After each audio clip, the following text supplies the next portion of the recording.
নবী সাল্লাল্লাহু আলাইহি ওয়াসাল্লাম বলছেন, আমাদের নবী বলছেন, আমার উম্মতের একটা অংশ, সবাই না, আমার উম্মতের একটা অংশ অবশ্যই জিনাকে হালাল করে নেবে, অবশ্যই মদকে হালাল করে নেবে, মদ পান করবে কিন্তু মদের নাম অন্য দিবে, এবং তারা গান বাজনা বাদ্যযন্ত্র নর্তকীদেরকে হালাল মনে করে নিবে। নবী সাল্লাল্লাহু আলাইহি ওয়াসাল্লাম বলেছেন, যখন সমাজে এরকম পাপ বাড়ে তখন সমাজে এমন সব রোগ ব্যাধি আসে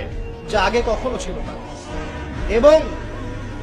এদের ব্যাপারে নবীজি বলেছেন, একদিন সকালবেলা আল্লাহ পাক এদেরকে বানর এবং শুয়োর বানিয়ে দেবেন। কিয়ামতের আগে এই ঘটনাও ঘটবে, বিকৃত হবে, ভূমিধস, ভূমিকম্প, ভূমিধস এবং আকৃতির বিকৃতি, এগুলো আযাব আসবে আল্লাহর পক্ষ থেকে। এই জেনা, এই ব্যভিচার, এই পরকিয়া, নোংরামি, অশ্লীলতা,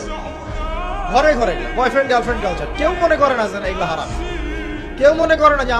আমার এই যে সহপাঠী আমার গায়ের মাহরাম,